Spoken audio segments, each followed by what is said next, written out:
You have been told to be visible, to brand yourself, to build your platform, to document your journey, to announce your wins, to make sure the right people see what you are doing. The advice arrives from every direction, and it is wrong, not entirely wrong. Visibility has its uses, but the men who have built the most durable forms of power throughout history did not build them in public. They built them in conditions the rest of the world never saw. By the time their power became visible, it was already too large to oppose. Most men confuse signaling power with having power. They are not the same thing. The man who announces his rise is by definition telling everyone exactly when and how to interfere with him. The man who builds quietly arrives at his destination before anyone has assembled the resources to stop him. Machiavelli wrote it in 1513 with the cold detachment of someone who had watched too many ambitious men self-destruct through premature display. No proceeding is better, he wrote, than that which you have concealed from the enemy until the time you have executed it. He was not describing armies. He was describing how power actually accumulates in any domain. By minute 22, you will know exactly which of your current projects are leaking power simply because you have been talking about them. Stay until the end. There are 6 rules the apex builders of history weaponized to construct power that nobody could see coming. 6 mechanisms that separate visible ambition, which collapses under scrutiny, from invisible accumulation, which arrives too late for the world to resist. The first one contradicts everything you have been taught. Chapter card I build where nobody is watching. You have a project right now. Maybe a business, maybe a skill, maybe a relationship you are trying to develop. And you have been telling people about it. Not constantly, not in a bragging way, just naturally in conversation when someone asks how you have been. Each time you give them an update. Each time you feel slightly more committed to the path because you have publicly declared it. Stop. Every time you describe a project that is not yet complete, 3 things happen. You give the listener information they can use against you if they ever want to. You commit yourself publicly to a specific direction, which makes you defensive when the project needs to pivot. And you trigger a psychological mechanism called premature satisfaction. Premature satisfaction is documented behavior. The brain treats public declaration of a goal as partial achievement of that goal. The dopamine release from announcing it provides the same satisfaction as actually accomplishing it. You walk away from the conversation feeling good.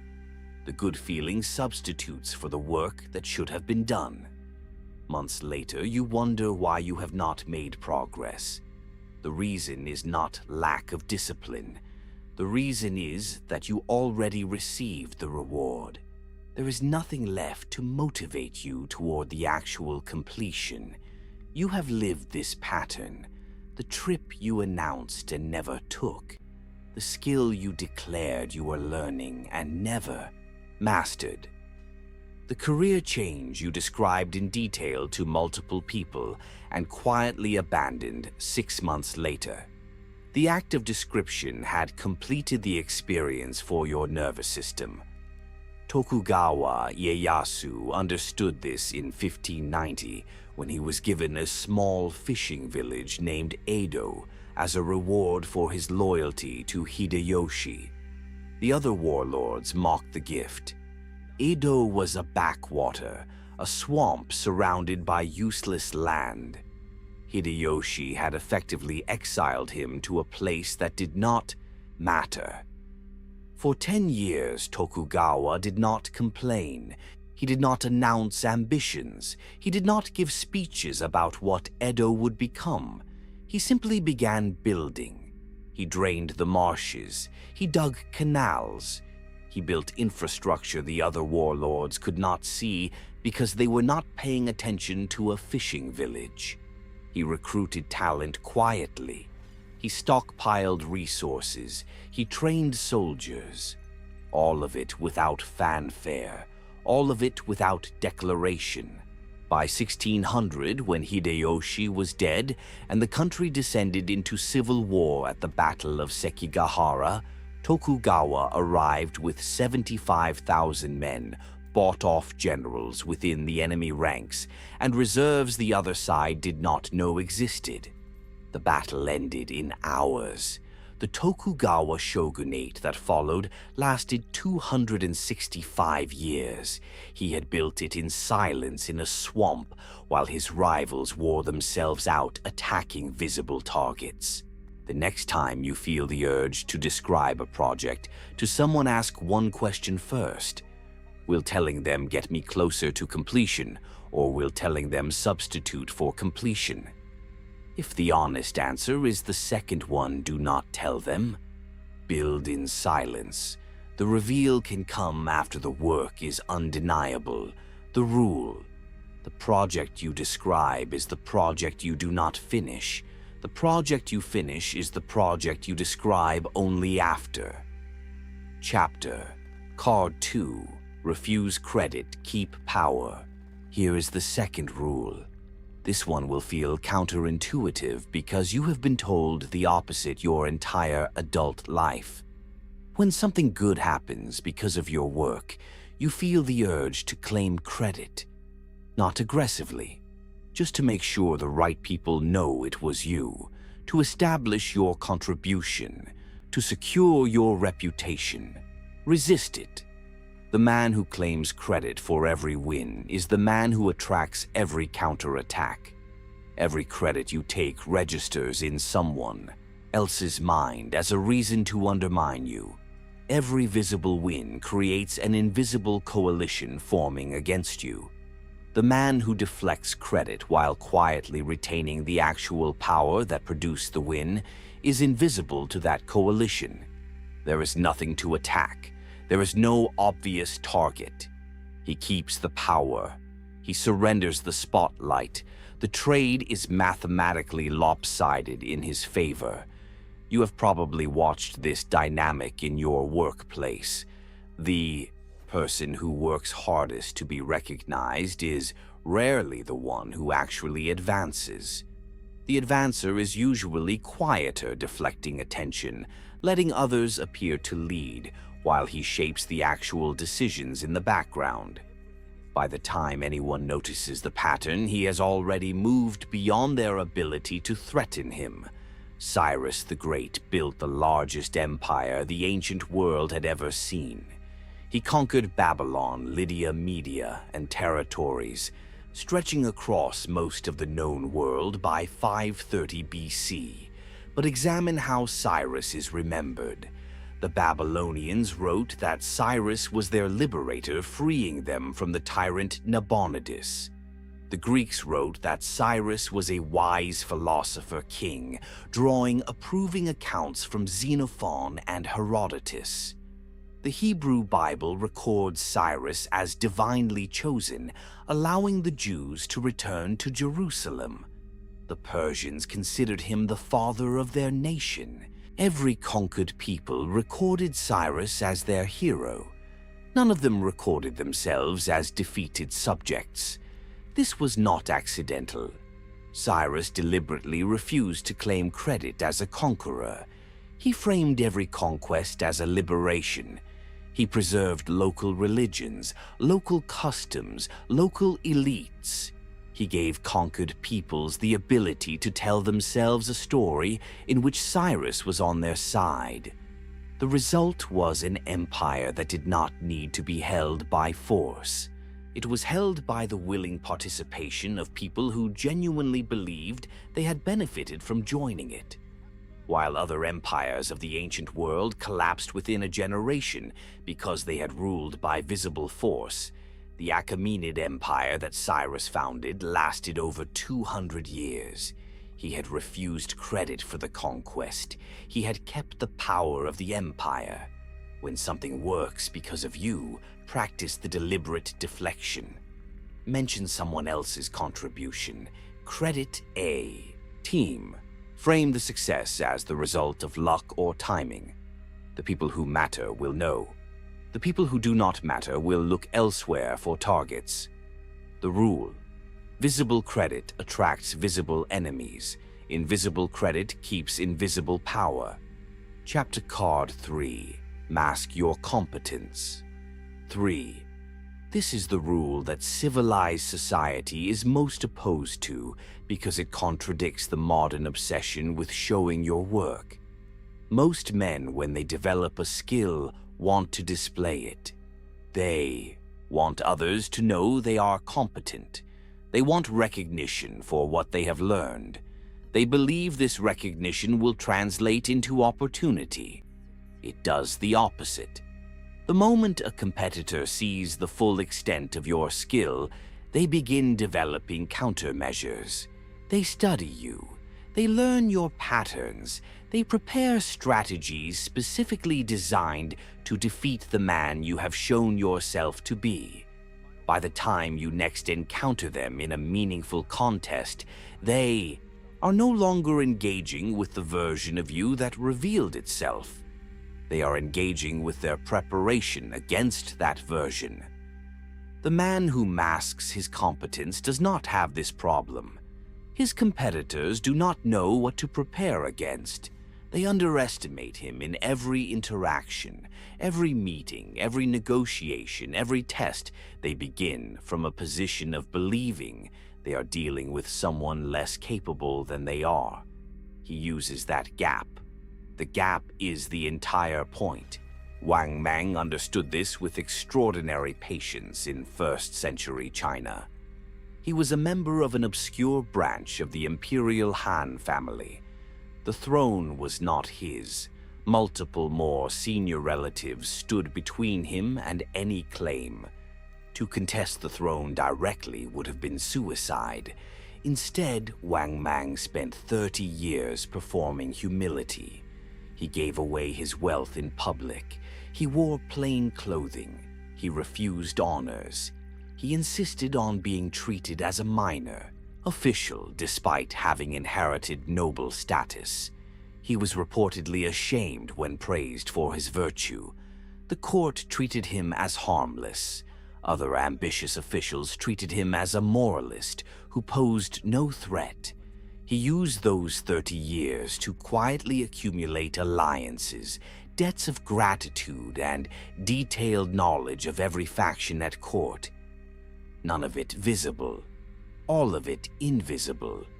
When the Han dynasty entered a succession crisis in the year 9 AD, Wang Mang was suddenly the only figure with the moral authority and political relationships to take the throne. No one had prepared against him because no one had seen him as a threat. He became emperor with minimal opposition, founding the Qin dynasty. His subsequent reign had problems. He overplayed his hand once in power. But the masking strategy itself, the 30 years of disguised competence, succeeded perfectly. He had achieved what direct ambition could never have achieved. Examine your own life. Are there contexts where you have revealed too much of what you can do too early to the wrong people, where you have shown your full capabilities to competitors who are now strategizing against the visible version of you? Pull back. Let them estimate you incorrectly. The gap between their estimate and your actual capacity is the resource you will use when it matters. The rule: the man who shows you his ceiling has shown you exactly where to defeat him. The man who shows you nothing has shown you no defeats are possible. Chapter Card 4. Let reputation arrive before you. 4. This rule operates on a different mechanism than the previous 3. It is not about hiding. It is about controlled release. Total invisibility has a cost. people you will eventually need to deal with cannot prepare for you correctly if they have no information about you at all. The strategic question is not whether information about you should reach others. The strategic question is what information, when, and through which channels. The man who allows specific, carefully chosen pieces of information about himself to circulate in advance of his arrival is not violating the rule of invisibility. He is weaponizing controlled visibility. By the time he physically arrives in a room, the people in that room have already constructed a version of him in their minds. He does not have to do the work of intimidation. The reputation does it for him. The reputation is doing strategic labor. He does not have to perform himself. You have witnessed this in any environment with established hierarchy. The senior figure who walks into a meeting and immediately reshapes the conversation has not done that through the meeting itself. They have done it through years of carefully constructed reputation that arrived before they did. The room is responding to a version of them that was built outside the room. Khalid ibn al-Walid, the 7th century Arab general who served under the early caliphs, fought over 100 battles and lost none of them. He earned the title Sword of Allah. But examine what made him so terrifying. It was not just the battles themselves, though those were remarkable. At the Battle of Walaja in 633 AD, Khalid used a feigned retreat to draw a Persian-Arab coalition army into a kill zone, then closed with hidden cavalry from both flanks. The double envelopment destroyed an army 3 times the size of his own. But the strategic genius was not the battle. It was what happened in the years after. Khalid deliberately allowed news of his tactics to spread ahead of his army. Refugees from defeated cities would arrive in cities he had not yet attacked. They would describe what he had done. They would describe the fear, the precision, the seemingly impossible victories. By the time Khalid actually arrived at a new city, the defenders had been hearing about him for months. In some cases, cities surrendered before he arrived. They had been defeated by his reputation never having fought him. The reputation was performing the labor of conquest, while Khalid's actual army was elsewhere. The Sword of Allah did not need to lift his sword in many of his most successful campaigns. The story of the sword was enough. When you build reputation, do it deliberately. Choose what you want known about you. Choose the channels through which it will travel. Let it arrive in rooms before you do. The work it does for you is enormous, and you do not have to be present for it to happen. The rule: the man whose reputation arrives first does half his work without leaving his desk. Chapter Card 5. Control the information flow. 5. This rule is the most modern of the 6, despite being practiced for thousands of years. It is also the most relevant to your daily life. Power in any context is fundamentally an asymmetry of information. The person who knows more than the people around them controls the dynamics of any room they walk into. They can predict moves the others cannot predict. They can prepare for situations the others cannot anticipate.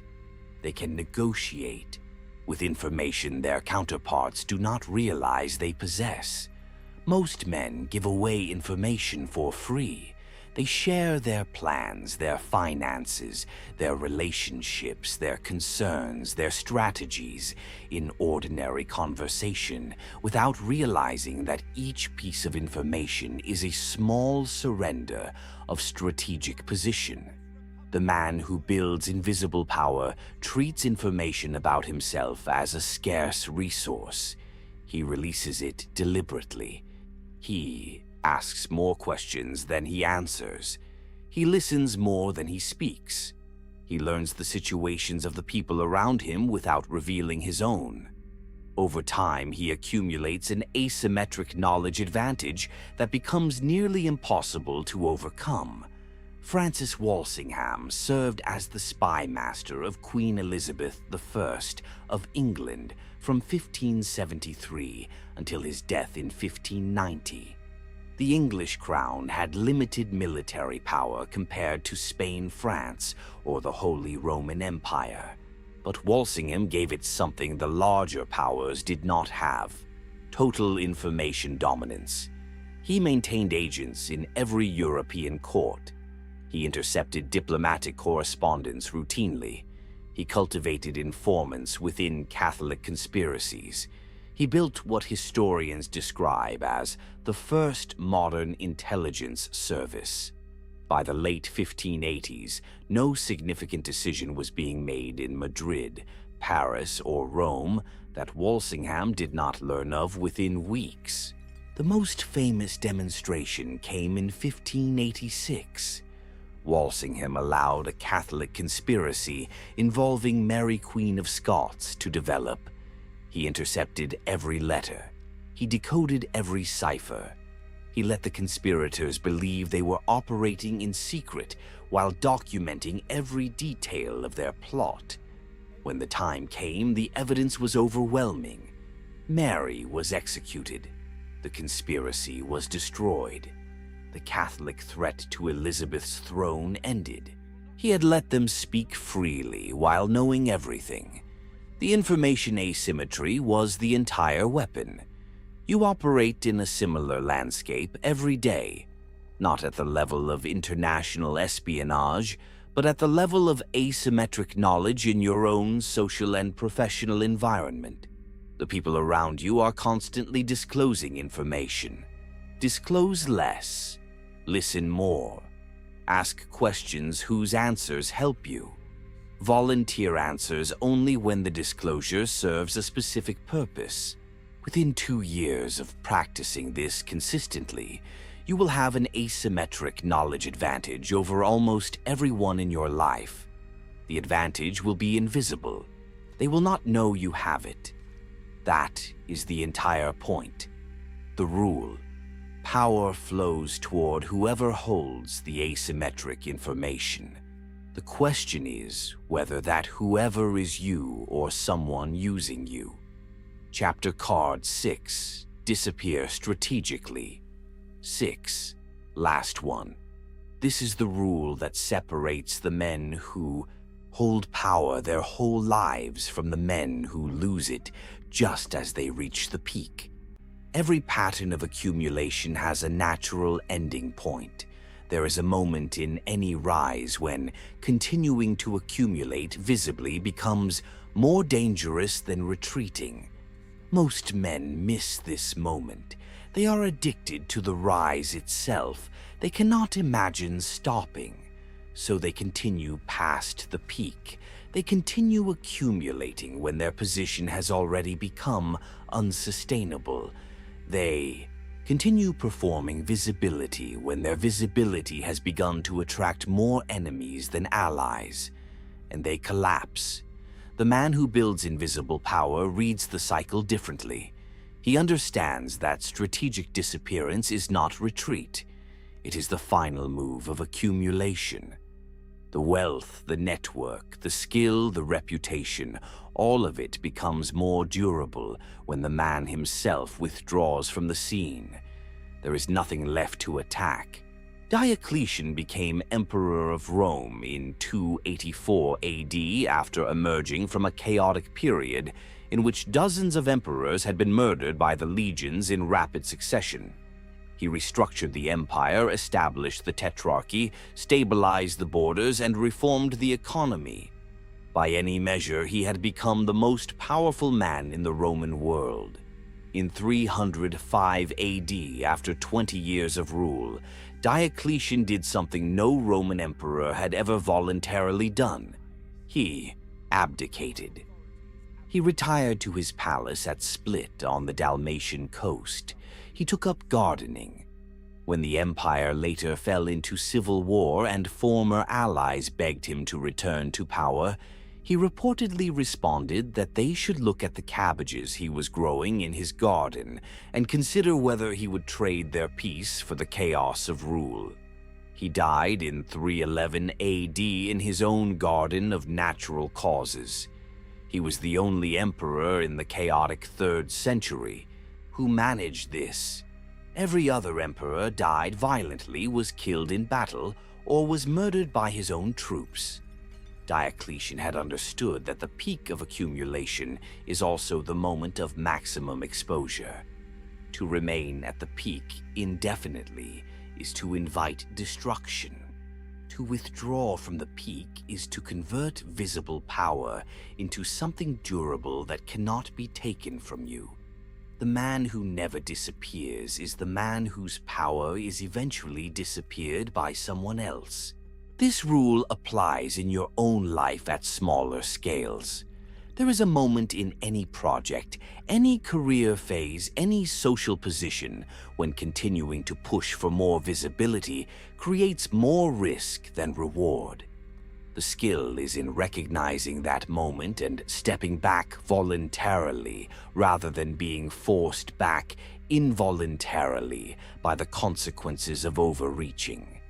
The rule: strategic disappearance is the final move of power, not the failure of it. 6 rules, not for hiding, for accumulating power that survives beyond the moment of its acquisition. Build where nobody is watching. Refuse credit, keep power. Mask your competence. Let reputation arrive before you. Control the information flow. Disappear strategically when the work is complete. You have spent your entire adult life being told that visibility is power. It is not. Visibility is the performance of power. Real power is what remains when the performance ends. The men in this video built things that lasted centuries. None of them did it by being seen. They did it by being everywhere without being noticed, until the moment when noticing them no longer mattered because they had already become inevitable. You have at least one project right now that would benefit from immediate silence. You probably know which one. Stop talking about it. Start finishing it. If something in this shifted how you see your own visible ambitions, the subscribe button is there. The next video covers the 7 things people are doing right now to test how much they can take from you. You have been warned.